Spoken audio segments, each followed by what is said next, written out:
கூறுவீராக. இப்போ சொல்கிறான், நான் உங்களிடமிருந்து யாதொரு கூலியும் கேட்கவில்லை, அது உங்களுக்கே இருக்கட்டும், என்னுடைய கூலி அல்லாஹ்விடமே அன்றி இல்லை. அப்போ ஒருத்தருடைய கூலி எங்கே? உணர்வை நீங்கள் பின்பற்றும் பொழுது நீங்கள் கொடுக்கக்கூடியவளாக இருக்கிறீங்க. ஒருத்தரும் கொடுக்கிறதுக்கான கூலி உங்கள் இறைவனிடமிருந்து, இறைவன்கிட்ட அந்த கூலி வரலாம் நீங்கள் கொடுக்க மாட்டீங்க. உங்களுக்கு கொடுக்கப்பட்டிருந்து கொடுக்குறது, கடன் வாங்கி கொடுக்குறது இல்லை. நான் இங்கே போகிறேன், ஏதாவது கொடுக்கணும், என்கிட்ட இப்போ இல்லை, கொஞ்சம் கடன் கொடுங்க அப்புறம் கொடுக்குறேன், அப்படிலாம் கிடையாது. அப்படி கொடுக்குறது எதுவுமே சொல்ல. உங்கள்கிட்ட என்ன கொடுக்கப்பட்டிருக்கோ அதுலேருந்து நீங்கள் கொடுப்பவளாக இருப்பீங்க. அதனாலாம் உங்களிடமிருந்து யாதொரு கூலியும் கேட்கவில்லை. சாட்சியாக நிற்கிறாங்க. அவங்க எப்படி வாழணுங்கிறது சாட்சியாக நிற்கிறாங்க. நீங்கள் ஒவ்வொருத்தரும் கொடுக்கக்கூடியவங்க. அவங்களும் அவங்களுக்கு என்ன கொடுக்கப்பட்டதோ அதை எடுத்து சொல்லிடுறாங்க. அவங்களுக்கு கொடுக்கப்பட்டதை அவளை எடுத்து சொல்லிவிடுகிறார்கள், வைத்துக்கொள்வதில்லை. இது பெரிய சூத்திரமாக இருக்குது, பெரிய ரகசியமாக இருக்குது, இது யாரும் சொல்ல வேண்டாம், இது நம்மளே வச்சு நம்மளே அப்படி இல்லை. அவங்க சொல்லிடுவாங்க. அவளுக்கு கொடுக்கப்பட்டதை அவளை எடுத்து சொல்லிவிடுவார்கள், மறைத்து வைக்க மாட்டார்கள். ஏன்னா கேள்வி கணக்கில் அவங்களுக்கு கேட்க வேணும், அவங்களுக்கு சொன்னதெல்லாம் சொன்னியா, உனக்கு நான் விளக்கம் கொடுத்துறேன், அந்த விளக்கத்தெல்லாம் சொல்லிட்டியான்னு கேட்பான். அவங்களுக்கு கொடுத்தது அதை அவங்க கொடுத்துருவாங்க. அந்த பயம் அவங்களுக்கு உண்டு.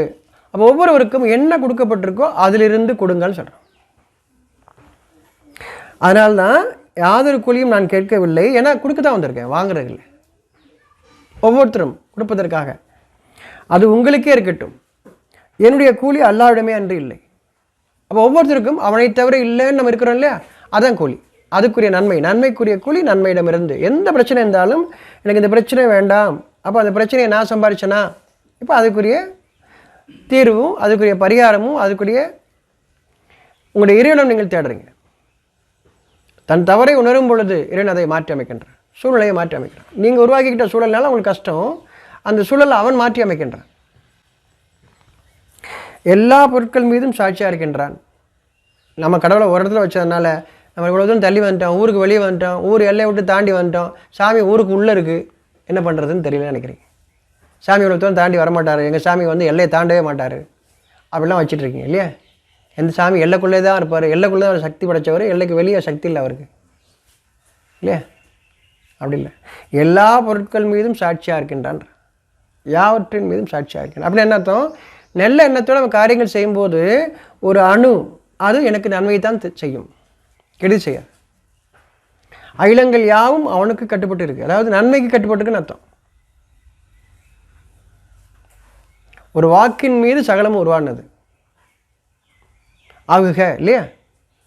சகலமும் உருவானது என்ன ஆகுக? நன்மைக்கு நன்மை ஆகுக, தீமை இவன் எண்ணம் கொண்டால் அதற்கும் கூலி ஆகுக தான். உருவாகிட்டே இருக்கு. எந்த ஒரு எண்ணமும் நமக்கு வீணாக கொடுக்கப்படலை, வீண் விளையாட்டாக இல்லை. அப்போ அதில் நேர்படுத்துங்க, உள்ளுக்குள்ள திரும்பி எனக்கு எது நன்மை அப்படின்னு உள்ளத்தில் கேட்டு அதை பின்பற்றி வாருங்க.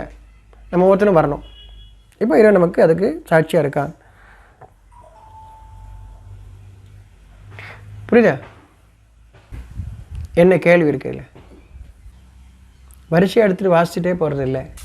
உங்களுக்கு என்ன தேவை, நீங்கள் எதுக்காக வர்றீங்க, ஒன்று தெரிஞ்சுக்கிறதுக்காக இல்லையா, அந்த எண்ணத்தோடு தானே, வேறு எண்ணம் இல்லைல்ல. அப்போ நமக்கு என்ன வாழ்க்கையிலேருந்து என்னென்ன இருக்குது, என்னென்ன தேவை இருக்குது, என்ன தெளிவு இருக்குது, அதை கொண்டு தானே.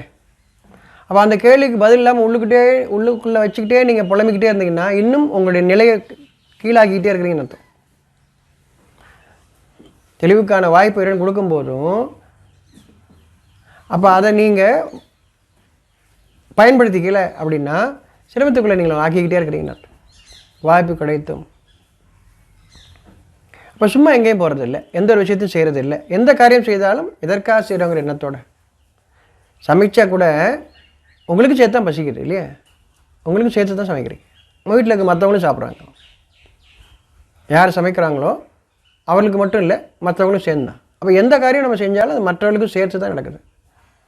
அதில் ஒரு சிரமம் வரும்போது இது என்ன சிரமம், என்ன இதில் எனக்கு தெரியல, அந்த தான் கேள்வி, வாழ்க்கையிலேருந்து கேள்வி.